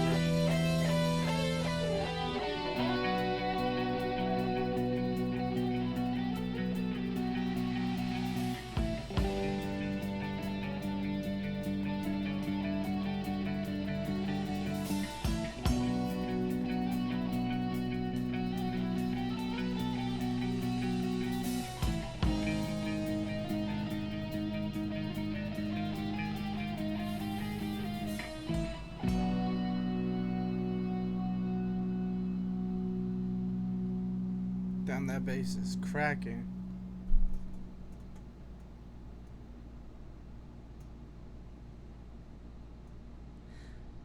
You know, one little thing that I noted real quick, I like the like little reverb you hear at the way at the end, like wah, wah, wah, wah, wah, wah, wah. It makes it sound almost like space, which is fitting for the topic of this particular song. So I found it a little disappointing for a 7-minute song, but it's my least favorite of their outros because I feel like beyond the fact that I don't think it's as good as Iron Maiden, Hallowed Be Thy Name, and Drifter, it kind of also maybe because I haven't listened to the album, I've only listened to it once. I feel like it has nothing to do with the rest of the album, but this one has the least amount to do with each other, right? Like Killers and Iron Maiden had a pretty consistent sound. Number the Beast had that like religious undertone, and obviously it ends with Hallowed Be Thy Name, whereas this one just ends with another one of the book/movie summarizations. So I don't really know, this album felt a little bit more disjointed compared to the other works. So maybe that's why I feel like this outro wasn't really like a good summarization. Or maybe it was, because we did have multiple stories. Tame Land, Son of Steel, Quest for Fire, Trooper, Flight of Icarus, Where Eagles Die. So what? That's 1, 2, 3, 4, 5, 6. So 6 out of the 9 songs were like stories. So I guess in that sense it was a good summarization of the album. But still, I don't know. In terms of the album, you should have just ended it off with the Trooper. Or maybe not, because this song was... No, this was a good outro, because it had that like slow build up in the beginning and the slow outro. So no, this was a pretty good outro. Never mind, it was pretty good. This is the one where I know the most the references and all that. Like Messiah Supreme, I'm pretty sure there's like 5 or 8 or 3 books. I don't even know. There's like a couple books, and I'm pretty sure one of them's called Messiah or something like that. And he's called the Messiah, right? And I got a lot of the references. He's the king of the land, the king of the sands. So time tomorrow means that it's in the future. The kingdom of the sands is obviously Dune. He rules the sandworms and the freemen. The sandworms are those big ass things that pop up and they're dangerous as shit. And the freemen are the people who live like in the, or fremen, I don't know what you call them. They're the people that live they're fucking Zendaya. I don't know how to explain them, but there's Zendaya in the movie. And the land amongst the Sarge of an age tomorrow. Obviously, it's talking about the future. He's destined to be king, which I've only seen the first movie because the second movie hasn't fucking come out as of the time of this video. But you know, throughout the whole movie, they're telling him he's gonna be king, and he is the prince, right? And then his dad dies, so technically he is, right? He rules over everything in the planet called Dune. Body of water is your life, and without it you would die. In the desert of the planet Dune, that's pretty fucking obvious. Like, but even if it wasn't Dune, without water you would die. But it's more so true in the planet of Dune because you're like starving for water in that planet. There's like no water. And so when they say without a steel suit you would fry, quite literally you would, because so they mentioned that like suit is going to where after full body suit that kind of gross. We just finished reacting to the whole track list of Peace of Mind. Overall, I'm gonna be honest. I'm gonna say that the album was kind of middling. Yeah, it wasn't. It was definitely from the four. It was definitely the worst album. But again, worst doesn't mean bad. You know, I would tell y'all if it sucked. Trust me, I would tell y'all. But in terms of their previous works, I just feel like this one was just lacking. Let's see. I don't really have much thoughts. Like, I guess that's my biggest like thing about this album is that I don't really have much to say. Solos were okay. The lyrics were okay. There wasn't too much of like an overarching theme or like narrative. Not that I could point out. So on overall, it was just okay. That's the biggest thing I could say. It was just cool. So let me get into the 4Cs. I took the notes this time. Let me get into the 4Cs so I could explain why I think it's middling. 4Cs. Consistent. Was the album consistent? I don't think it was consistent. Consistency to me means that there isn't a lot of high highs and a lot of low lows. Or, you know, like if you have a 10 out of 10 song, then the other ones have to be 9 out of 10s. You get what I'm saying? Like, all right, like let's say Iron Maiden, the debut self-titled album, right? All of the songs were like 9 out of 10s. Like, they were all really good, so it was consistent. This one wasn't consistent because The Trooper was like a 100 out of 10, and Where Eagles Dare was like a 6 or like a 7. Then the second song was like a 7. Then the third song, you know, so I don't think it was very consistent in that regard. On a whole, I'm gonna have to say consistency. I'm gonna have to say it was like a 6 or a 7 out of consistency. I'm gonna keep it real. Creativity, what creative? That's the other C. Was it creative? I think this is the place where I have to like decide if adapting works is creative. You know what I mean? Like, yeah, they summarized Dune, the Charge of the Light Brigade, and Where Eagles Dare, the film. I don't know how creative that is though, and like it's, I don't know. And also the Fire one, the Fire adaptation. So I don't know how creative I could say they are if they're adapting a lot of works. Where at least like Number of the Beast had a couple of the ones where it's like they took inspiration from other sources, but they still did their own things on songs like Number of the Beast and other stuff. So this was the least creative of their albums, I would say. So for creativity, I'm gonna have to say like another 7 out of 10, maybe. Concise. I'm pretty sure all their albums are gonna get a 10 out of 10 in terms of concise. Like, this album was concise. It was 9 tracks. Some tracks were 6 minutes. Some tracks were 3 minutes. One track was 7 minutes. But on the whole, it was a 9-track album. So conciseness, you get a 10 out of 10. I'm pretty sure Iron Maiden they're always gonna get a 10 out of 10 in terms of conciseness, unless they hit me with like a 20 track album. Then I have to be like, all right, y'all fucking up somewhere. Cohesive. Was the album cohesive? Cohesiveness is different from consistency, and the fact that when I'm saying consistency, I'm talking about consistency in the fact that, like, okay, it is everything a high, is everything a low, or are there valleys and peaks? And cohesiveness, I'm talking more about the feel of the album. Okay, is this album, is this song's themes and messages cohesive with the album cover and the album title, and how is it meld and gel with like the other songs? Are they cohesive in their themes and their and what have you? And honestly, I think I'm pretty sure, like, on the whole, Iron Maiden, just like with conciseness, I'm pretty sure they're gonna get like 9 or 10s at for cohesiveness, because the way they connect to their previous songs and previous albums and titles is very cohesive. They have very consistent and cohesive, like, messages, lyrics, and ideas, right? Like I mentioned in throughout the reaction, they mention death a lot. They mention like wanting to die. They mention a lot of fire. They mention a lot of light. They mention eagles, which again, that's more cohesiveness, right? Because in the first track you get where eagles there, and they explain where the eagles there, right? And so then when you hear in like in Flight of Icarus, where where the eagles fly, that's like points for cohesiveness. Now, I'm gonna have to not give them a 10 out of 10 for cohesiveness due to the same complaint I gave Number of the Beast.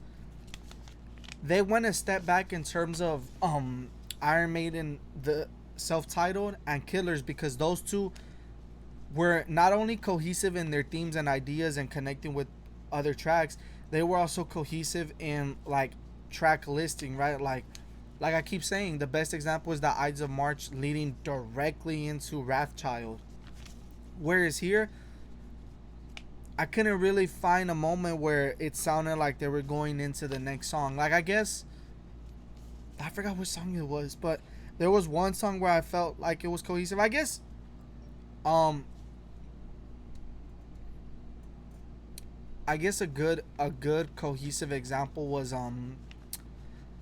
the if Die With Your Boots On leading into the Trooper. That was pretty good in terms of like cohesiveness, because like it basically, to like I said in the reaction, it was like almost like a prelude in my opinion. So yeah, with that being said, I'm gonna have to say cohesiveness is a 9, like, or an 8 or a 9, just like Number of the Beast, 8 or a 9 for cohesiveness, because again, it's a step back from Killers, and especially the best example would either be the Ides of March and Wrathchild, or is it Strange World, or is it Transylvania? One of them lead into the other, and that one like was really good. Like, it was really good. So yeah, on the whole, I'm gonna be honest, I'm gonna give this album a B minus or a C plus. It's up to you to decide.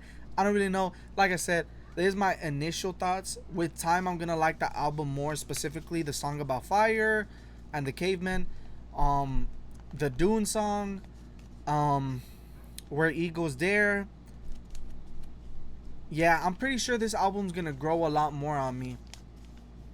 But one thing I will say is that I find the more average middling songs off this album better than the more average songs on Number of the Beast. Like, I think what's the song? I think Dune, like the Dune song, is better than like Gangland. You know what I mean? So I would say that, like, even their middling songs, they're not bad, So in terms of top 3 songs on this album, obviously, like, without a doubt, number 1 is gonna be Trooper. Like, come on.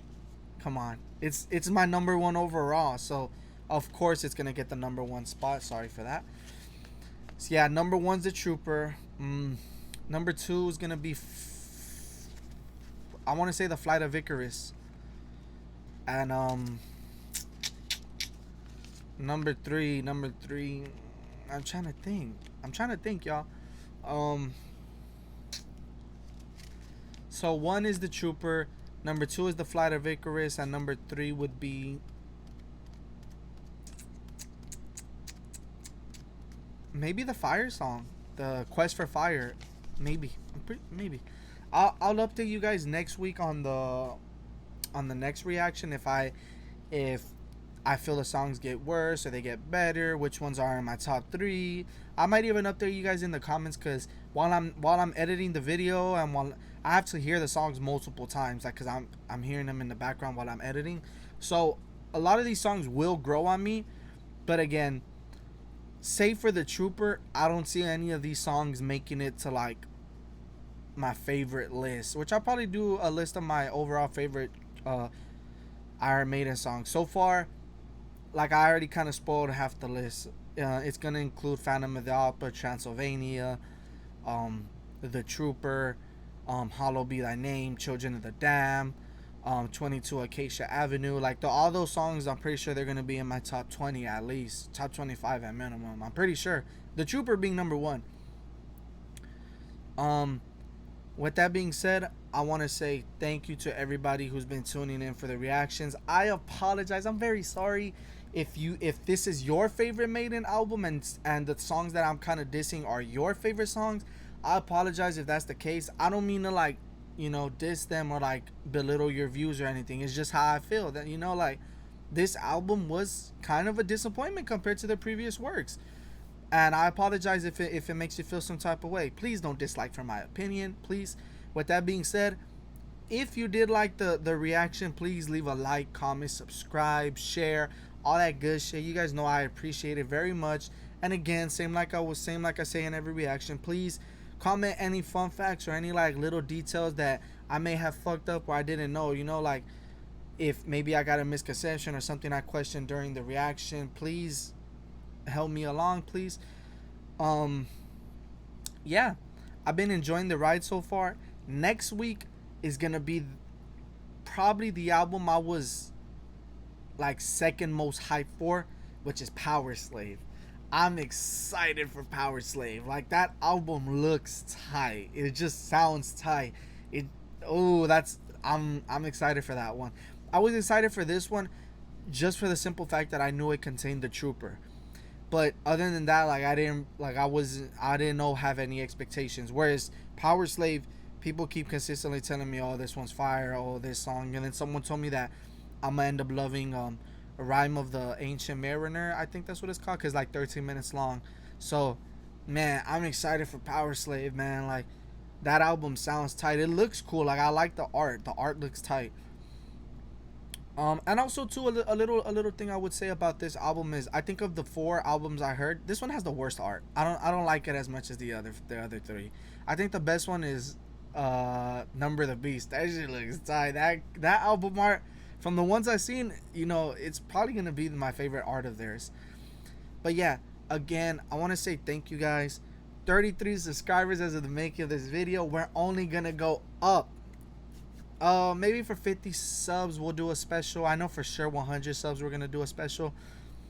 But yeah, again, I appreciate all the support and all the hate, which I haven't really received comment hates.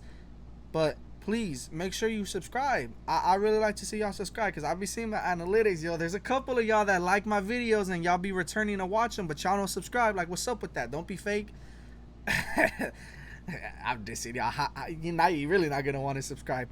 No, but yeah, much thanks to y'all, and much thanks to Iron Maiden for for making this content for me to react to. I'll see y'all next time. Everybody stay safe, man.